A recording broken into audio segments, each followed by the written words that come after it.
Voice Your Place Sulina is an audio guide narrated by teenagers about the built heritage of their town.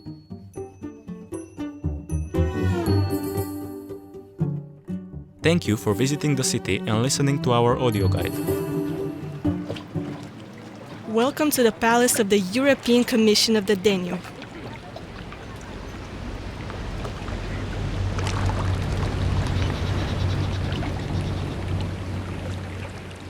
The Palace of the European Commission of the Danube is a landmark of Sulina and a witness to an era when the great powers of Europe worked together to modernize navigation on one of the continent's most important rivers.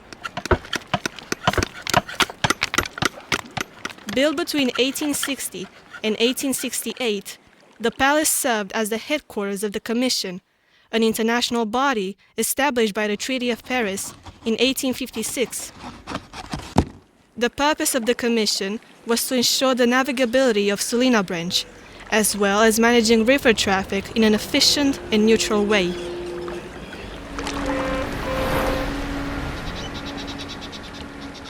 The choice of Sulina was no accident. The Sulina branch was the shortest of the three arms of the Danube, but also the most unpredictable, full of meanders, sandbanks, and shifting currents. The Commission transformed it completely. They cut through the bends, strengthened the banks with stone, and built long jetties stretching far out into the sea, creating a straight, safe channel navigable all year round. These works, carried out with remarkable engineering precision between 1857 and 1902, became a model of technical excellence for the time.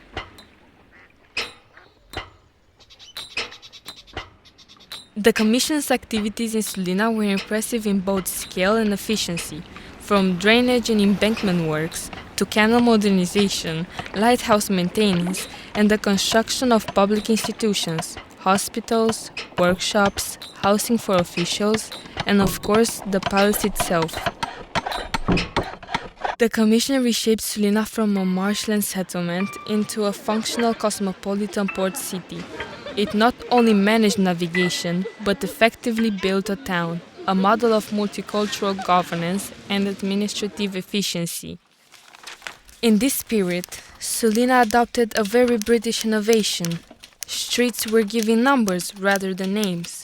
Street 1, Street 2, Street 3, etc., making orientation easier in a multilingual city in constant motion.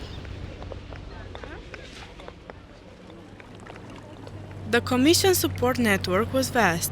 It included stone quarries in Tulcea and Zavațchi, shipyards and workshops in Sulina, and a full system of river navigation aids, lighthouses, buoys, and fog signals. Sulina became a key logistical hub, a gateway to Central Europe by water.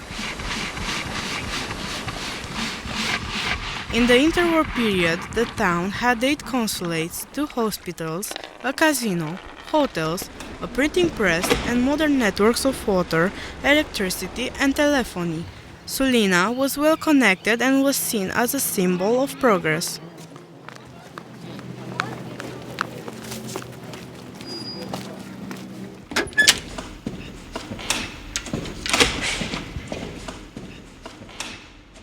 The palace itself housed the General Secretariat, the Port Captaincy, and the Navigation Office, as well as residence for high-ranking officials. It was built in a neoclassical style, imposing, with 2 floors, an elegant facade decorated with Corinthian columns, and a balcony above the main entrance. The pediment once held 2 allegorical statues and a working clock, symbols of the institution's importance.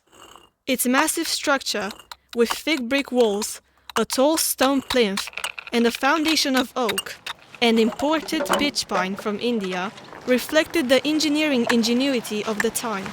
Such foundations were essential to ensure stability on the marshy ground of the delta. The palace stood at the heart of an entire district of the Commission, surrounded by administrative offices, residences, and technical facilities, most of them now listed as heritage buildings. Of all these buildings, the palace was the most representative, the true decision-making center, and the visible symbol of an international administration. In 1871, when Sulina received Porto Franco status, making it a free port of European trade, the palace was the nerve center that coordinated its booming development.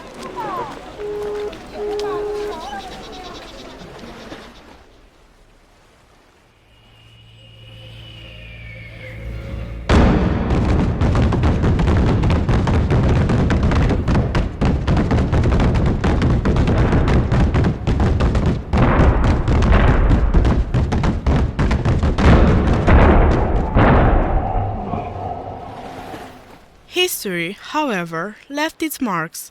In 1917, the building was badly damaged by German bombings, but it was rebuilt in 1923 on a new stone foundation, keeping its neoclassical style while adapting to new administrative needs.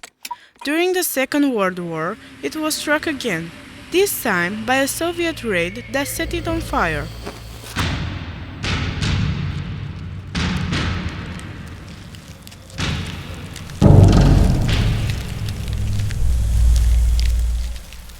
The interior was completely destroyed and only the outer walls survived. Even so, the palace was reconstructed once more and returned to service, proof of its resilience and importance to the town. By 1932, Sulina lost its Porto Franco status, and in 1938, through the Sinai Agreement, the European Commission of the Danube ended its mission. After 82 years, its responsibilities were transferred to the Romanian state, marking the end of an international era of river governance and the beginning of national administration. One detail links the past to the present. In 2016, a bust of the British engineer Charles Hartley was placed on the corner of the building. Hartley served in Sulina from 1856 to 1872. A leading European engineer, he also worked as a consultant for the Suez Canal. More than a beautiful building, the palace is a symbol of collective ambition and achievement.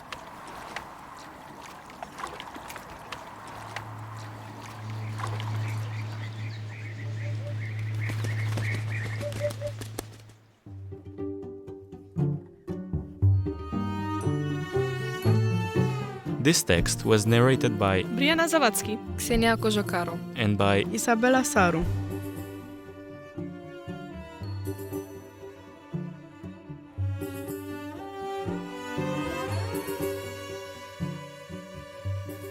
The audio guide was recorded by teenagers during the Voice Your Place Sulina 2025 workshops.